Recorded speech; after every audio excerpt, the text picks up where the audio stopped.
A hora da AmCham Angola. A hora da AmCham Angola, o seu magazine de negócios. Acompanhe aqui todas as novidades sobre as relações comerciais, educacionais e culturais entre Angola e os Estados Unidos da América.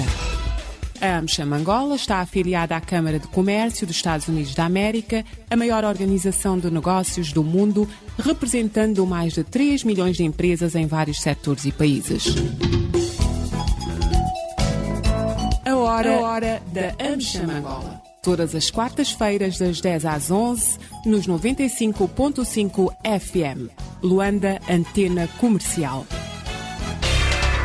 A AmCham Angola surge para poder reforçar as condições que possam sustentar a atividade das empresas americanas em Angola. Ela assenta essencialmente em 4 pilares: as relações comerciais, económicas, educacionais e culturais. Tendo em conta a questão comercial, vê-se com alguma preocupação o facto de as trocas comerciais entre os Estados Unidos e Angola venham a declinar, pese embora haja um equilíbrio ou uma constância em relação aos níveis de exportações dos Estados Unidos para Angola, mas as exportações de Angola para os Estados Unidos vêm a declinar desde 2008, onde houve o pico dessas trocas comerciais, um valor de 20,6 bilhões de dólares, e neste momento resumem-se em 4 bilhões.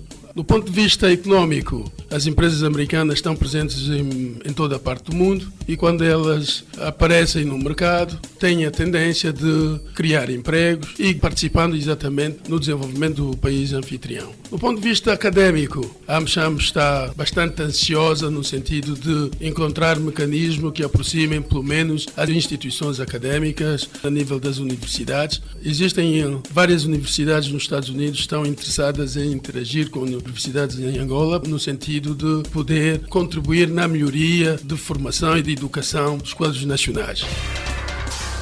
Falou Pedro Godinho, o presidente da AmCham Angola, a Câmara de Comércio Americana em Angola.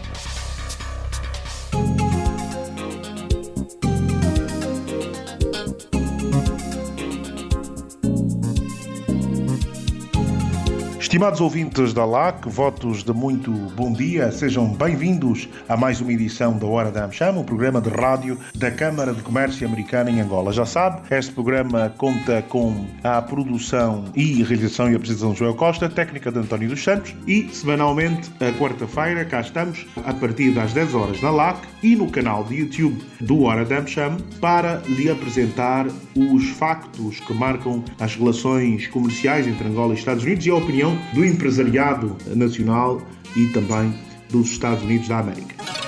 Acompanhe as notícias, entrevistas e debates sobre as oportunidades de negócios e as relações comerciais, educacionais e culturais entre Angola e os Estados Unidos. A hora da AmCham Angola.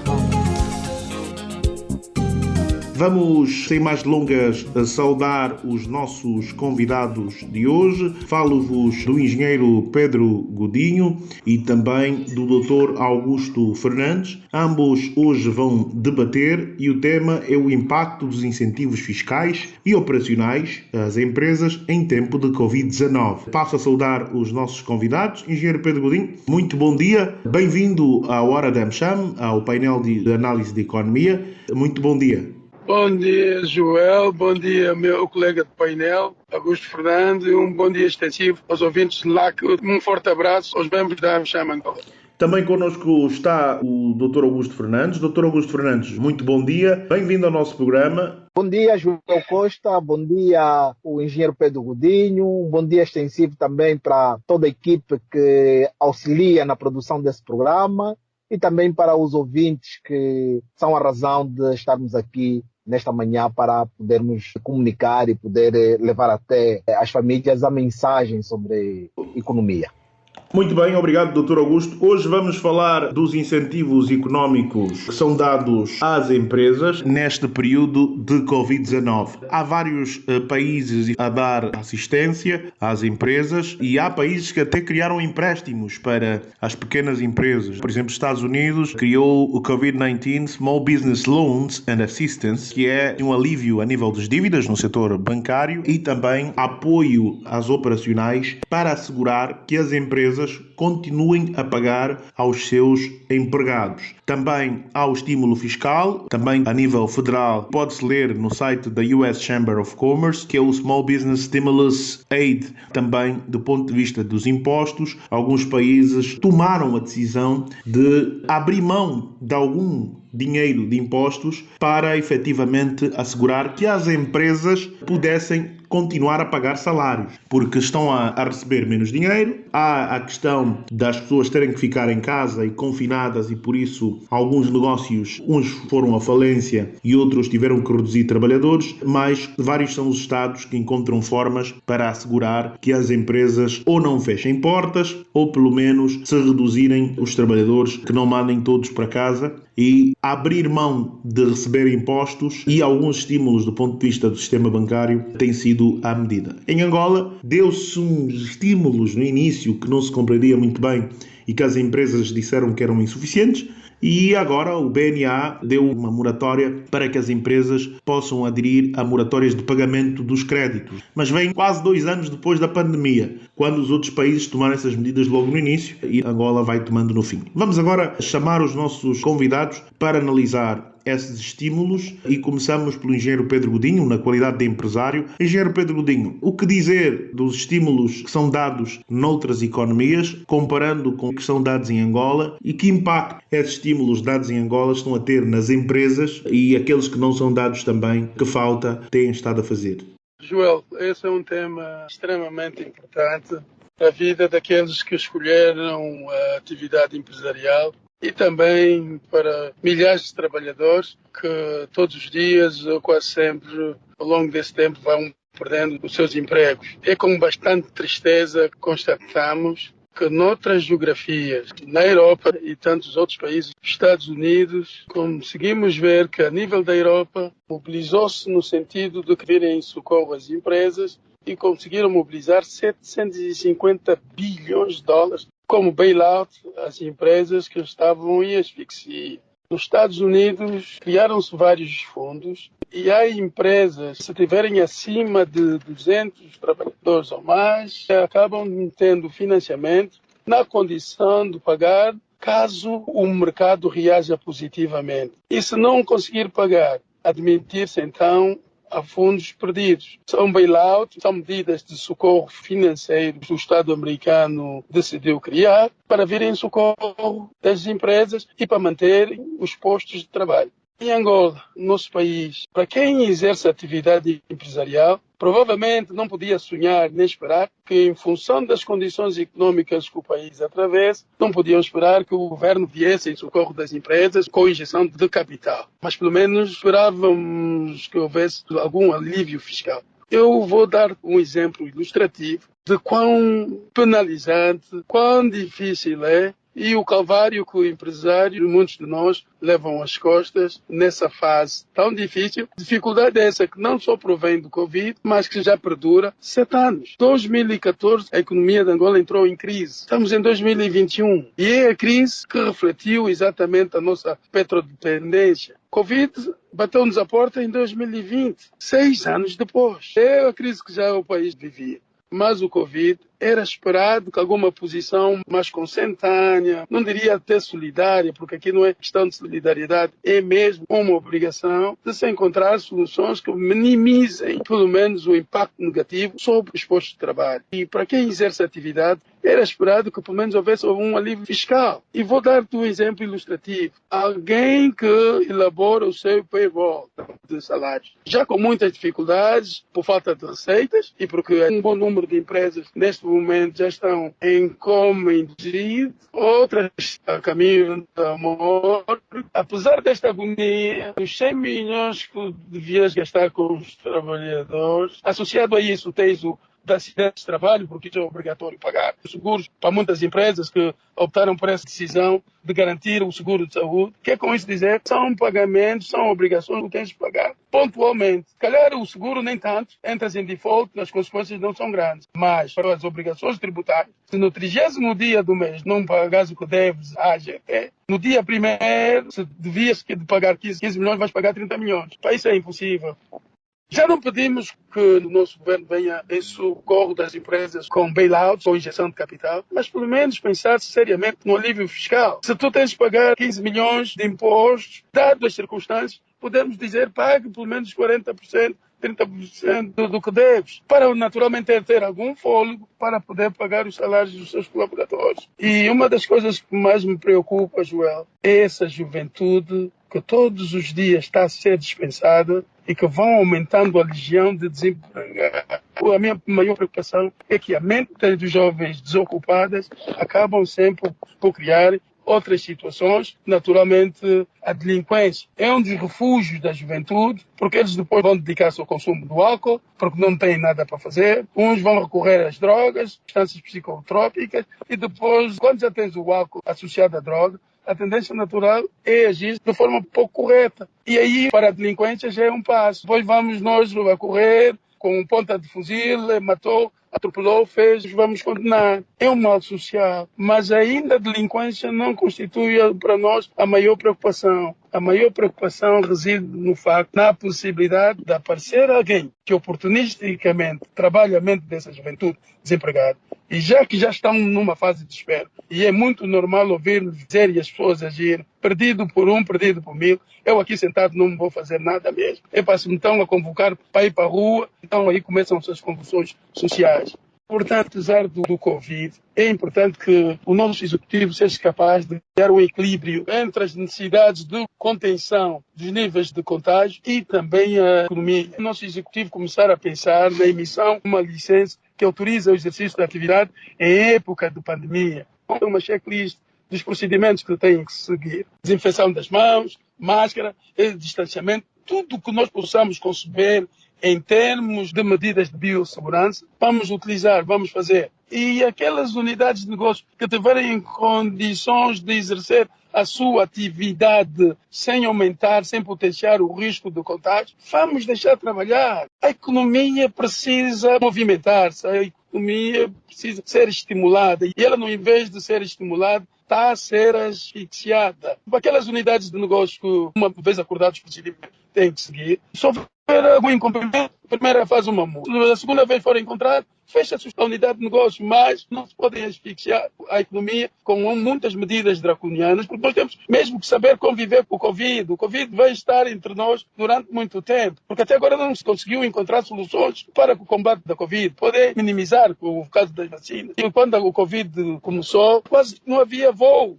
cancelaram-se voos, os aviões não levantavam. Hoje já se começa a poder viajar. Se já podemos começar a viajar, então outras medidas têm que ser aliviadas no sentido de haver esse equilíbrio. Porque se as pessoas não morrerem de Covid, vão morrer de inanição. As pessoas vão entrar em situações desesperantes que poderão conduzir a convulsões sociais. E isso é a nossa maior preocupação, é que se preste alguma atenção nesse sentido. Esses são os aspectos mais importantes que gostaria de realçar.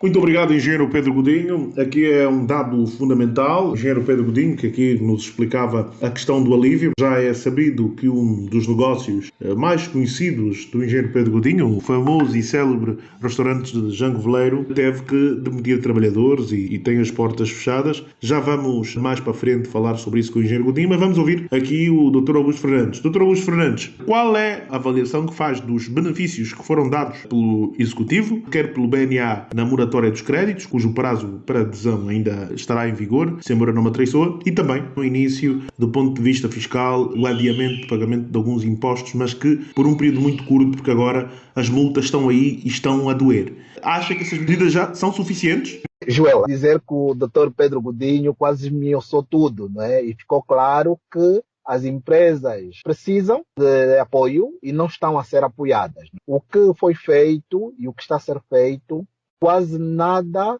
serve para as empresas. E se a gente olhar para as estatísticas, vamos olhar para aquilo que é o número de desemprego que está a crescer, porque o Instituto Nacional de Estatística vai publicando dados sobre o desemprego, sobre a empregabilidade, e nós vamos vendo que desde 2020, falando da pandemia, Covid-19, estes números têm estado a crescer. De algumas vezes extrapolados com a questão do informal, retiram ou não colocam o informal, mas o que é verdade é que se o desemprego está a crescer, há maior número de empresas a fechar as portas. Então, aqui quem governa deve de facto parar e olhar. Nós sabemos que existem dois instrumentos de políticas econômicas. Por um lado, o instrumento da política fiscal e, por outro lado, os instrumentos da política monetária e cambial. A política cambial e monetária, que é, de alguma forma, exercida pelo BNA, o BNA já começa a dar sinais de cansaço e já começa a demonstrar, pelos seus relatórios do Comitê de Política Monetária, que quase nada tem a ver com a questão de salvar empresas ou salvar vidas humanas, porque o BNA diz que a questão da inflação em Angola é estruturante. Se estamos a ter inflação é porque não estamos a produzir, e se não estamos a produzir, nada tem a ver com a questão de haver crédito ou não haver crédito na economia, mas não haver taxas de juros agravadas, porque estudos demonstram que, mesmo em períodos com taxas de juros baixas, o PIB não petrolífero angolano não consegue reagir. Continua como se fosse aquele paciente que está em coma e já está a levar os choques elétricos, mas não reage. Não é uma questão de política monetária, mas sim uma questão, provavelmente, de política fiscal. Então, é aqui onde é o cerne do nosso tema, não é? A política fiscal tem que ver com a cobrança de impostos, pagar imposto, não pagar imposto. Nós, em Angola, no nosso ordenamento fiscal, temos aquela questão dos pagamentos e da questão das declarações. As empresas que não prestam a declaração num determinado período de um determinado tipo de imposto devem pagar uma determinada multa. Eu penso que, numa primeira instância, o que o governo devia fazer era abdicar dessa questão das multas com relação aos prazos de entrega das declarações fiscais. Ou seja, o imposto industrial deve ser entregue para o grupo A até o mês de maio. E o AGT, não é, que é a Administração Geral Tributária, em representação do governo, no Ministério das Finanças, alargou esse prazo para 15 dias. Em tempo de pandemia, alargar prazo para 15 dias é quase que zero, é quase que nada. Estamos a falar que durante o ano 2020 os contabilistas não puderam trabalhar no seu melhor, não puderam estar nas instituições a tempo integral e os prazos continuam a ser aqueles fixados na lei de 2014, onde não se previa a Covid, onde não se tinha os trabalhadores a trabalhar em tempo reduzido. Quer dizer, então implica dizer que, do ponto de vista aqui de prazo de cumprimento das declarações, nada foi feito diante daquilo que é aliviar as empresas. E temos aqui as multas de 25%, de 50%, às vezes na questão, por exemplo, do IRT, é o dobro do imposto não entregue. Quer dizer, há aqui uma especificação de questões ligadas às multas que devem ser, de facto, atenuadas nesse período de Covid. Por outro lado, temos as questões ligadas com a própria entrega do próprio imposto, quer dizer, o cálculo mesmo que se faz sobre o imposto. Estamos a dizer que as famílias estão a perder emprego e uma das formas que nós temos de estimular as famílias para poderem comprar o básico é reduzir aquilo que é o imposto de IRT, o imposto do IVA, não é, que é sobre o valor acrescentado. Então, se o governo mexer nesses dois tipos de impostos, fundamentalmente estará a aumentar o poder de compra das famílias e estas, por sua vez, vão procurar por produtos que as empresas vão, de alguma forma, ter que colocar aí à disposição das pessoas para poderem realizar as vendas. No entanto, o que nós vimos do ponto de vista real é que nada temos do ponto de vista de impostos, de abrandamento no imposto do rendimento das pessoas singulares. E quando olhamos para aquilo que é as pessoas coletivas, temos também a mesma apreciação, não obstante que em 2020, já em cenário de pandemia, o governo fez cair a taxa do imposto industrial de 30% para 25%, mas ainda assim é insignificante junto daquilo que é o IVA, que entrou em circulação, que também veio ser agravado, a obrigatoriedade das empresas começarem a fazer retenção daquilo que é 2% das vendas feitas no TPA. Ou seja, estamos aqui a ver que, em vez de haver um abrandamento, há um incremento da responsabilidade das empresas. É preciso melhorarmos, é preciso olharmos para as empresas, é preciso, de alguma forma, salvarmos as empresas para podermos salvar as vidas humanas. Porque dizer que vamos fechar as empresas para salvar vidas humanas, e quando as pessoas não têm um subsídio de desemprego, as pessoas não têm onde ir buscar o que comer, as pessoas vão acabar por morrer de fome, vão acabar por morrer de paludismo, vão acabar por morrer de malária, por uma outra razão qualquer. Então aqui o governo de alguma forma, tem que repensar toda a sua estrutura econômica e ver as fontes de despesas para o OGE. Sabemos que o OGE tem um teto de despesa fixada, tem uma percentagem dessa despesa que será financiada por via do quadro fiscal, que é a cobrança de impostos e outras receitas fiscais, e outra que será financiada por via daquilo que é o endividamento externo. Provavelmente, o governo não ter dinheiro para poder acudir à baixa dos impostos, podia muito bem aumentar aquilo que é a fasquia do endividamento público e abrandar, de alguma maneira, aquilo que é a necessidade de cobrar imposto às empresas. Por outro lado, também, temos que ver que a economia angolana tem estado dividida entre economia petrolífera e economia não petrolífera, e temos tido algum extra naquilo que é a previsão do Orçamento Geral do Estado para receitas do setor do petróleo e gás. Então, é possível usar essas receitas que estão a ser arrecadadas a mais no setor do petróleo e gás para poder fazer abrandamento naquilo que é o setor não petrolífero, onde de facto se sente essa paralisação que o engenheiro Pedro Godinho trouxe aqui à mesa, que o setor da restauração, os restaurantes, o setor dos fazedores de comida são os mais afetados nisto. Então, era preciso o governo ver lá onde está a ter excessos de receita para poder abrandar aqui onde já não é possível mais cobrar receitas. Nós estamos a falar que as empresas, no seu dia a dia, têm que conseguir encontrar aquilo que é o seu ponto de equilíbrio mensal de vendas, em quantidades vendidas por mês. Porque ela precisa de vender uma determinada quantidade para poder honrar com todos os compromissos financeiros. Quando não faz venda nenhuma durante o mês, tem um decreto presidencial que lhe obriga a ficar um mês parada, esta empresa não consegue ter proveitos para fazer frente a essa despesa. Estamos numa situação muito crítica, é de facto preocupante, as empresas estão a gritar e parece que estão a falar e ninguém ouve.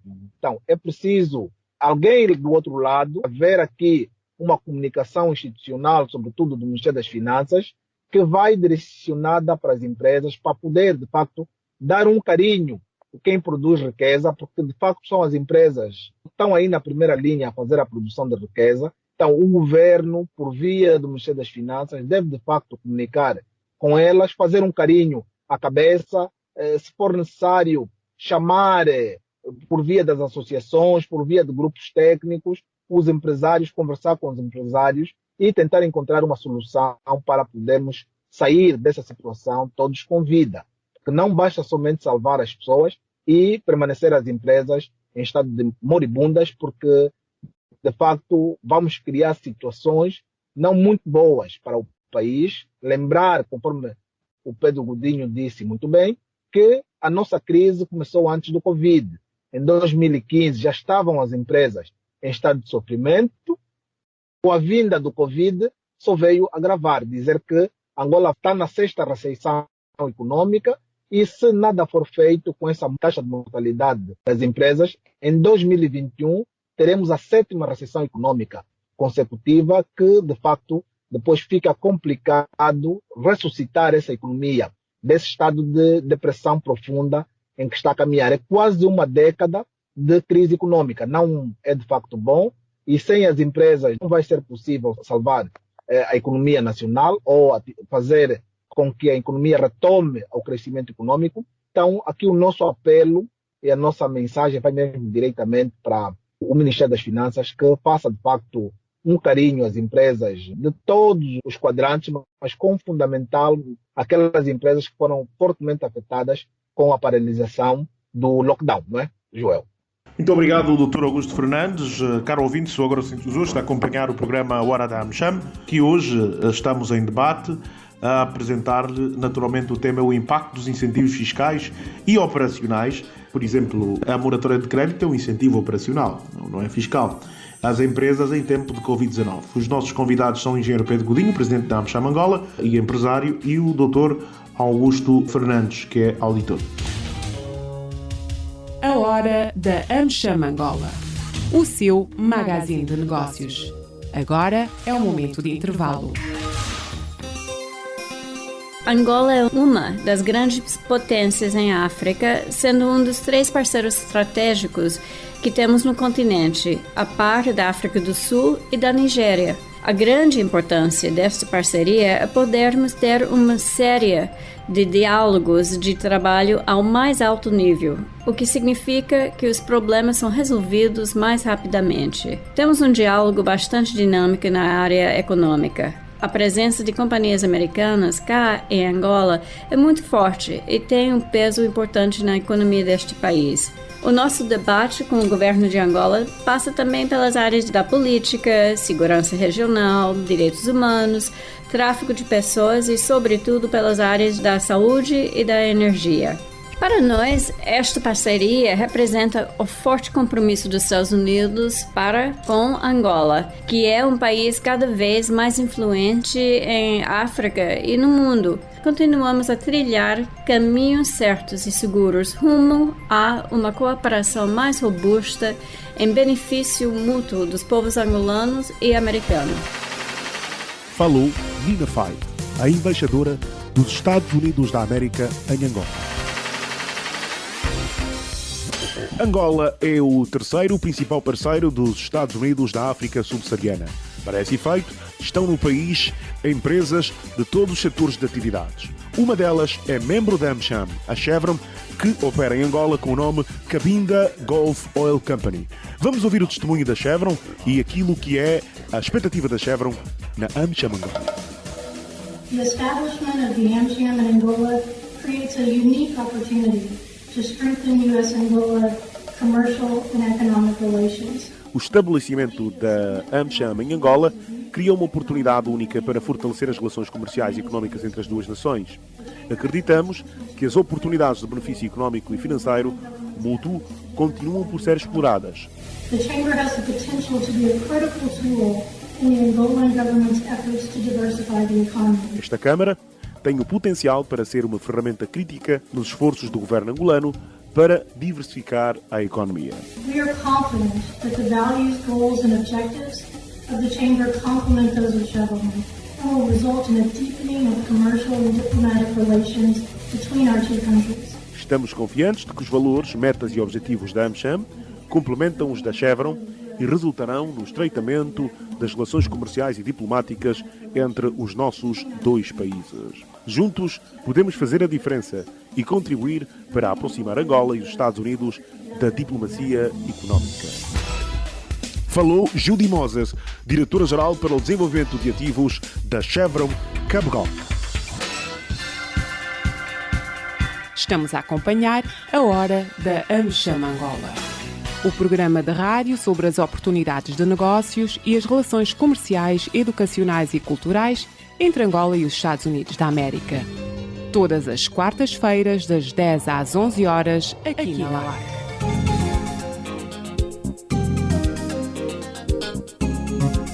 Caro ouvinte, sou agora Cintos hoje a acompanhar o programa Hora da AmCham. Estamos em debate. O tema é o impacto dos incentivos fiscais e operacionais. Os nossos convidados são o engenheiro Pedro Godinho, presidente da AmCham Angola, empresário, e o Dr. Augusto Fernandes, que é auditor. Ambos já explicaram aqui os problemas prementes que existem e deram algumas sugestões de soluções. O engenheiro Godinho fala de um alvará para o Covid temporário e que permita. Eu aqui iria acrescentar, por exemplo, eu vejo pelas redes sociais pessoas a irem normalmente a restaurantes no Dubai e outros países, mas obviamente são impostas algumas condições, como o teste. Penso que fechar as empresas é uma medida demasiado extrema e acredito que pode-se encontrar o meio termo. E, como dizia bem o Dr. Augusto Fernandes, não é que as empresas não queiram pagar impostos, pague-se os impostos, mas pelo menos retire-se as multas e os juros, que isso, segundo dizem hoje, só beneficia o Estado por um lado e os funcionários da AGT, mas o Estado só beneficia no curto prazo, porque a médio e longo prazo não vai ter empresa para cobrar e o Estado perde. Portanto, é necessário rever esta questão. Agora, engenheiro Pedro Godinho, tem sido um assunto muito badalado o facto de, efetivamente, o Jango Veleiro, um dos seus negócios, ter fechado portas. Estamos a saber o que é que esteve na causa. Será que há alguma medida que ainda se pode tomar para salvar este negócio ou é tarde demais?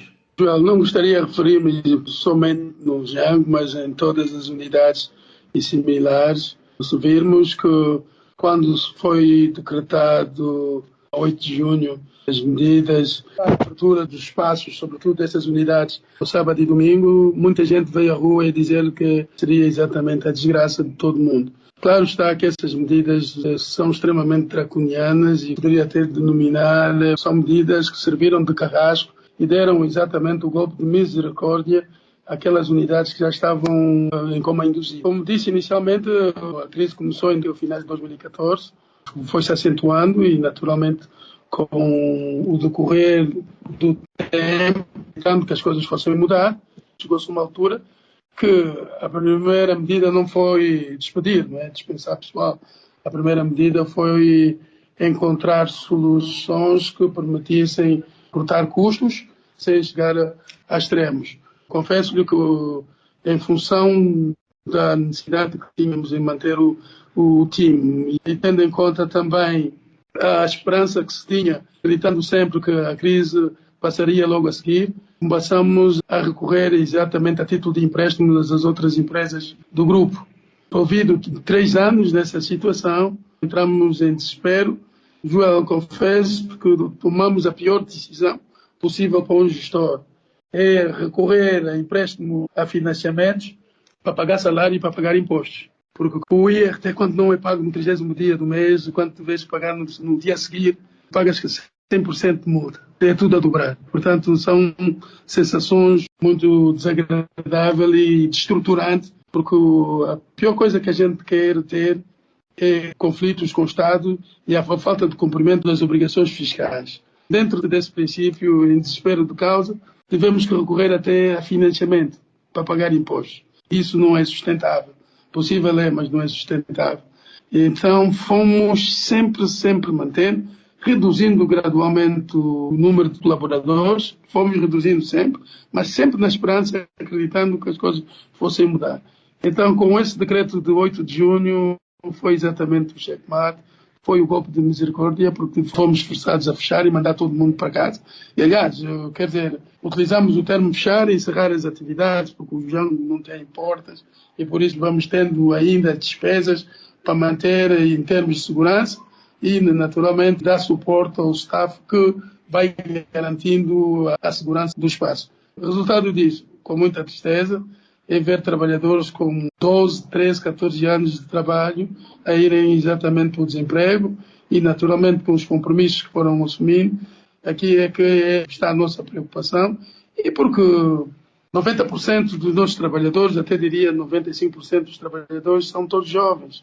Andam na casa dos 22 a 35, a menos de 35 anos. E então é complicado ver essas pessoas a irem para o desemprego. E como já acabei de dizer, a nossa preocupação neste momento é ver se consegue evitar com que eles exatamente enveredem para mais práticas, que um dia acabem pelo menos mobilizadas por alguém ou que oportunisticamente os venha a pôr na rua. E também... Mas, desculpe, estamos a falar de quantos trabalhadores? Neste momento já foram 349 trabalhadores. Nós tínhamos um universo de 390 trabalhadores e mesmo com essa situação difícil, os mesmos trabalhadores, mas chegamos a um ponto que não podemos fazer nada mais por ele.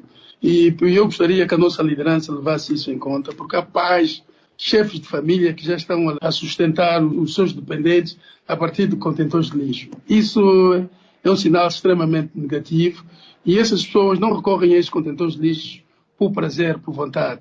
Muitas delas recorrem exatamente a essa solução porque perderam os seus empregos, porque não têm mais nada para dar aos seus familiares antes de enveredarem para a delinquência. Porque muitos deles que estão a perder os seus empregos, depois de uma certa altura, em desespero de causa, acabam por encontrar no assalto à mão armada e nos roubos de viaturas e mesmo prática de homicídios para poder subtrair a sua vítima, que seja 10 mil kwanzas. Isso começa a se tornar exatamente uma situação preocupante. De realçar que nós em tempos também já perdemos um colega nosso, exatamente à porta do banco, foi baleado para levar 50 mil kwanzas. Quer dizer, perder-se a vida humana, exatamente por isso. Mas tudo isso é fruto das condições sociais que o país está a atravessar. E eu penso que, com alguma atenção por parte da nossa liderança, eu acho que é possível evitar que essas situações cheguem a extremos. Conseguimos a paz em 2002. É importante que tudo façamos no sentido de garantir a paz social que se requer, porque quando uma sociedade está equilibrada, e quando o cidadão consegue obter da sua liderança aquilo que procura para levar uma vida digna, naturalmente que as pessoas não se revoltam. E há duas soluções para os jovens. Normalmente apresentam sempre duas soluções para os jovens. Uma é emigrar. Esses são os jovens pacíficos que acabam por ver e por ter condições de amelhar algum para poder emigrar, preferencialmente para o continente europeu. Outros acabam por encontrar soluções internas. Quer dizer, criarem situações que põem em causa a paz social e a estabilidade política. E então temos que prestar atenção a isso. E como disse bem o meu colega de painel, o Dr. Augusto, é extremamente importante levar em conta que uma empresa morta hoje vai deixar de ser um contribuinte. E se hoje pressionamos as empresas, asfixiamos as empresas, porque temos necessidade de cumprir com as nossas obrigações, sobretudo com o cumprimento das obrigações com a função pública, por outro lado, está a matar a galinha de ovos de ouro. Quer dizer, é como a história da galinha de ovos de ouro. Alguém que podia ter a galinha, todos os dias retirava um ovo. Então, se todos os dias sai um ovo, é porque dentro da galinha tem muito mais. Então, vou matar a galinha e vou ter 10 ovos de uma só vez e vou fazer mais dinheiro. Quando matou a galinha, acabou encontrando o único ovo que estava para sair no dia posterior à sua morte. Portanto, o que estão a fazer é exatamente matar a galinha de ovos de ouro para essa economia. Não há economia nenhuma no mundo que se desenvolve sem atividade privada. E então, matar a atividade privada para garantir os salários da função pública, para garantir as obrigações do Estado, vamos tentar encontrar outras soluções. E é isso que nós gostaríamos de ver, que a nossa liderança se debruçasse sobre isso. Porque a situação está-se a tornar insustentável. Alimentar-se do contentor todos os dias, para quem quer que seja, para ser humano nenhum, porque todos nós queremos viver com alguma dignidade. É necessário encontrar soluções para isso. Ok, muito obrigado, engenheiro Pedro Godinho. Dr. Augusto Fernandes, em jeito de conclusão, já deu aqui algumas sugestões e soluções, mas que recomendações deixa no final deste debate sobre este tema, que são o impacto dos incentivos fiscais e operacionais às empresas em tempo de Covid-19? Que recomendações? Nós temos, em cima daquilo, 3 situações: salvar pessoas, salvar empresas e salvar o próprio Estado, né? O governo não pode salvar-se por si só, matando as empresas, que depois as empresas mortas vão matar pessoas. Então estamos no caminho errado. Então o que precisamos fazer, no final das contas, é salvar todos. Salvar as empresas, salvar as pessoas e salvar o próprio governo. Para salvar o governo tem que se desfazer das despesas supérfluas, porque nessa altura ainda estamos a ver o governo a comprar carros novos, o governo a querer construir estradas novas, o governo a querer fazer tudo como se não estivéssemos em crise. Então temos que alertar quem está no governo que não pode matar as empresas para andar aí a fazer despesas supérfluas, não é? Porque no final do dia vamos acabar todos mortos, vai acabar o Estado morto, as empresas mortas e as pessoas mortas. Então é preciso olhar para aquilo que é o Orçamento Geral do Estado, ver que de facto lá no Orçamento Geral do Estado também tem famílias, são as despesas com o salário da função pública, tentar de alguma forma garantir o salário da função pública, esquecer todo o resto das despesas, desde que não sejam dependentes daquilo que é a receita proveniente do setor não petrolífero. Então, é preciso o governo diminuir também nas suas despesas para não sufocar muito aquilo que é a tesouraria das empresas, porque as empresas estão mesmo no vermelho, as empresas não têm como suportar despesas fixas. E se nós tivermos que pagar, por exemplo, a renda do restaurante, no final do dia eu também vou ter que pagar o IPU. Se eu pagar qualquer coisa relacionada com patrimônio, eu vou ter que pagar o imposto sobre o patrimônio. Mesmo não tendo atividade, eu acabo por ter impostos a serem pagos, que o governo devia olhar para isso e atenuar. Então aqui está de facto a ficar muito mal na fotografia a questão da cobrança dos impostos. Aqui é preciso ver que a AGT é aquele elemento que deve ficar entre as empresas, e entre os contribuintes e a tesouraria do governo, que é a conta do Tesouro, para poder informar a conta do Tesouro que é preciso fazer alguma coisa aí no Tesouro para não sufocar muito as empresas. O Tesouro não pode estar atrás de dinheiro toda hora e pedir à AGT para ir às empresas e agravar a situação nos contribuintes e sugar os contribuintes. Então, há N formas, há N soluções financeiras que podem ser colocadas em cima da mesa, mesmo o governo não tendo grandes reservas internacionais ou grandes estoques de dinheiro em Kwanza, para poder ter 6 meses, 3 meses de despesa sem chatear as empresas, mas ainda assim é possível encontrarmos soluções financeiras para o governo se sustentar, para o governo conseguir manter aquilo que é a funcionalidade básica da função pública, sem que, de facto, tenha que estar atrás de empresas que não estão a funcionar há mais de 12 meses no seu pleno, quer dizer, não estão a atingir aquilo que é o seu ponto crítico de vendas, mas, no entanto, têm que estar a se endividar para poder pagar ao governo, para poder honrar os compromissos com o Estado, para não poder ficar mal com os Estados e até, em alguns casos, estar a despedir funcionários. Então, eu penso que é preciso conversar e é rápido, não podemos mais esperar. É preciso, nos próximos 30 dias, encontrar um plano estratégico de conversar com as empresas que estão em dificuldades, passar uma mensagem clara que o Estado, o governo está com elas, que quer acudir à situação, quer encontrar uma solução conjunta com as empresas e, de facto, elaborar um plano estratégico para que as empresas possam sobreviver e sair viva dessa pandemia, porque não é só as pessoas que têm que sair vivas, as pessoas físicas.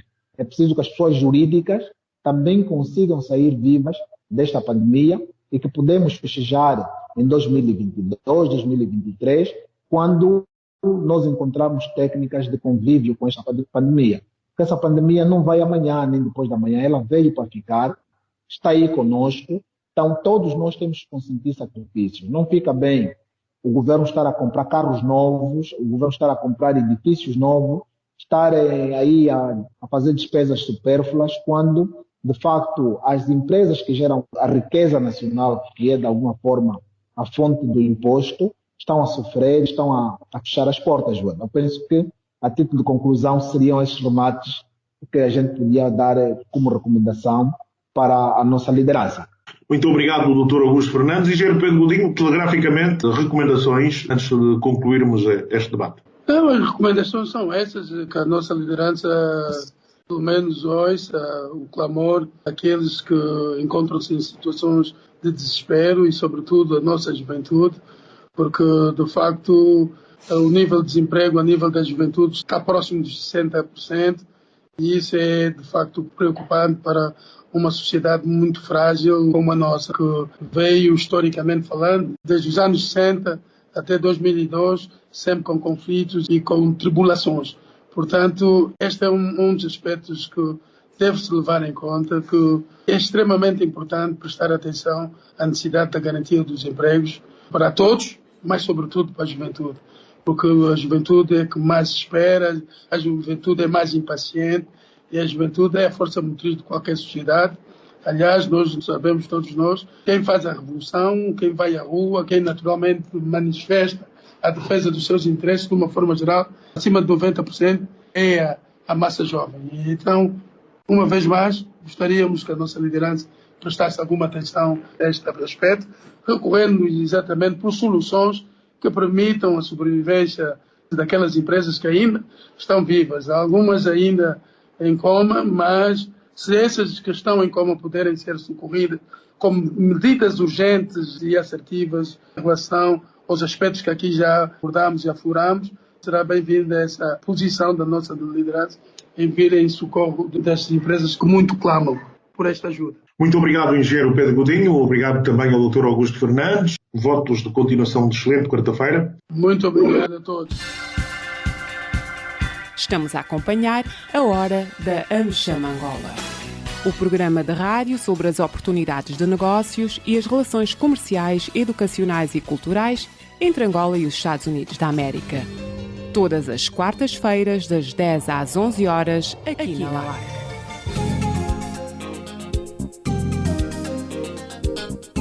Renovados votos de muito bom dia, já sabe, chegamos ao fim de mais uma edição da Hora da AmCham, mas na próxima edição, a ser emitida no dia 14 de julho, na próxima quarta-feira, vamos falar sobre as estratégias para a redução do custo de produção em Angola. O custo de produção em Angola ainda é considerado relativamente alto e este vai ser o tema em debate na próxima edição do nosso programa.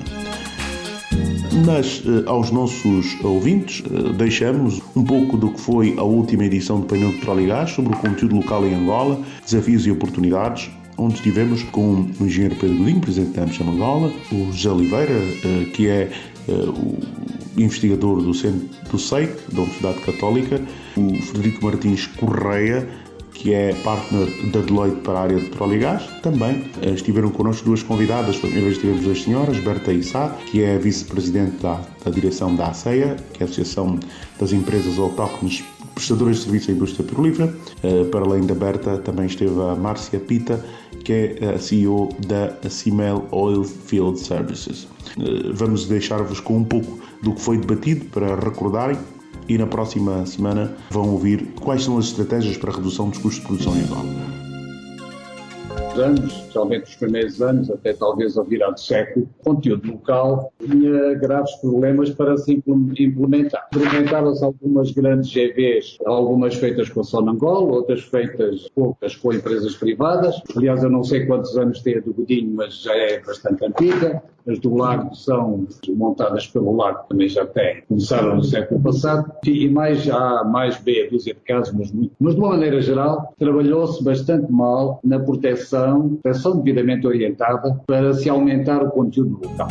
Passa por garantir que grandes indústrias servem também os propósitos da civilização onde estas indústrias estão instauradas. No nosso caso, hoje estamos a olhar aqui para o setor petrolífero, mas poderíamos estar a olhar para o setor mineiro, em que, maioritariamente, quando existe uma mina, em torno dessa mina, facilmente há proliferação de pequenos negócios que contribuem para o tal conceito de a localidade, a sociedade onde esta indústria está instalada, está feliz, convive bem com a indústria onde que foi lá instalada. E isso é algo realmente muito importante. Indo direto à sua questão, poderíamos se calhar ter feito algo diferente ou melhor, eventualmente. Vou olhar para o parceiro africano, que é a Nigéria. Efetivamente é um bom benchmarking, porque realmente num contexto relativamente análogo a nível de indicadores de produção e que há vários anos compete com Angola pela posição de liderança do continente africano como maior produtor, sendo que temporariamente Angola chegou até durante cerca de ano e meio, em torno de 2015, estar um bocadinho até à frente.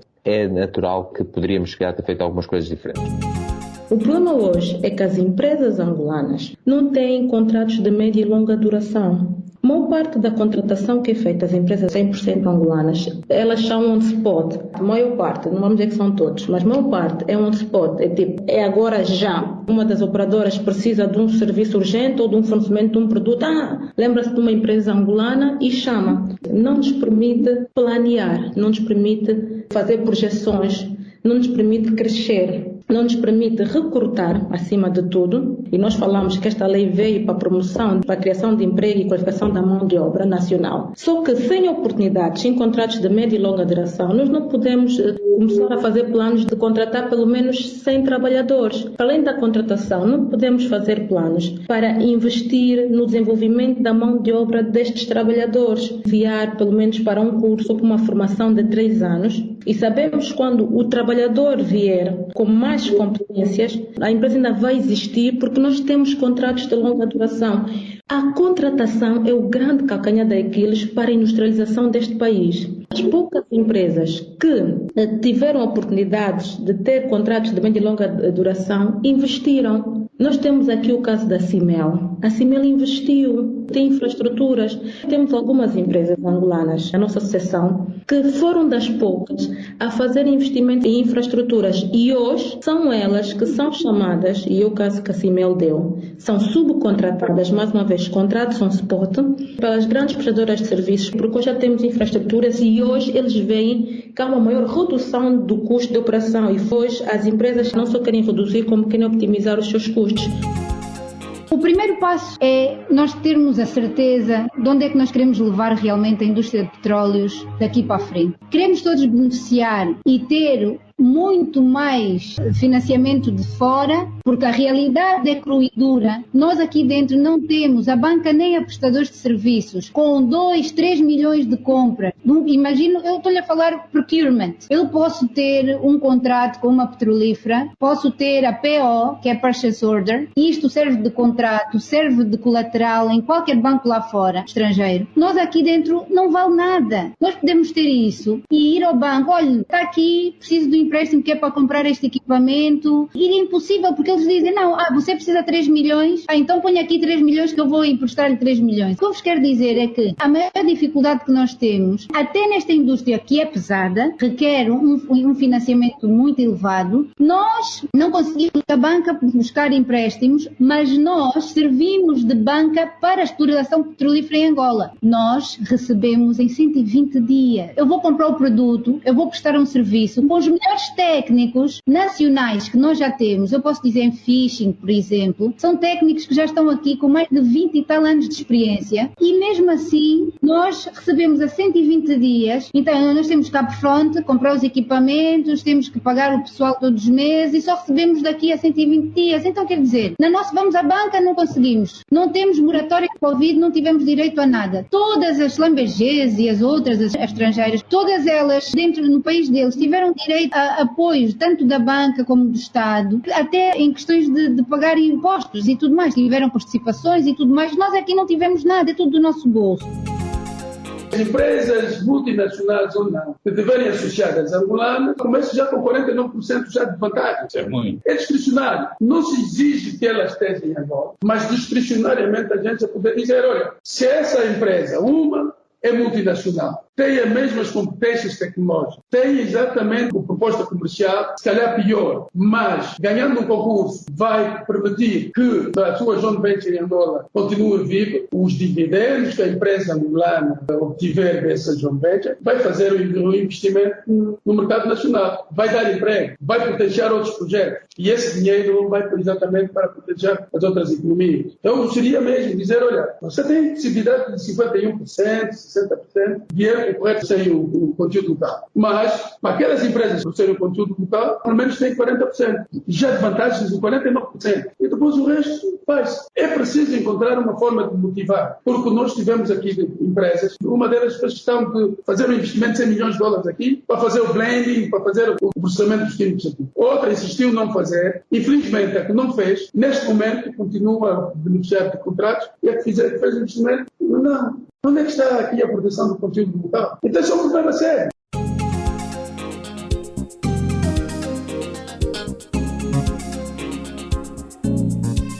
Então ouvíamos uns excertos sobre o debate sobre o conteúdo local em Angola, desafios e oportunidades. O painel de petróleo e gás regressa já na próxima semana, é dia de painel de petróleo e gás e o tema em debate será estratégias para a redução dos custos de produção em Angola. A todos, continuação de excelente quarta-feira.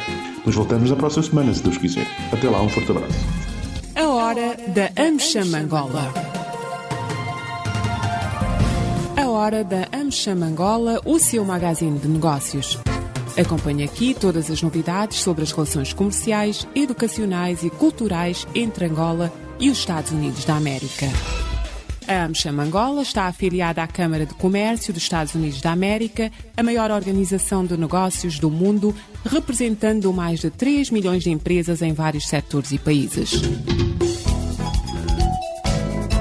A hora da AmCham Angola. Todas as quartas-feiras das 10 às 11, nos 95.5 FM. Luanda, Antena Comercial.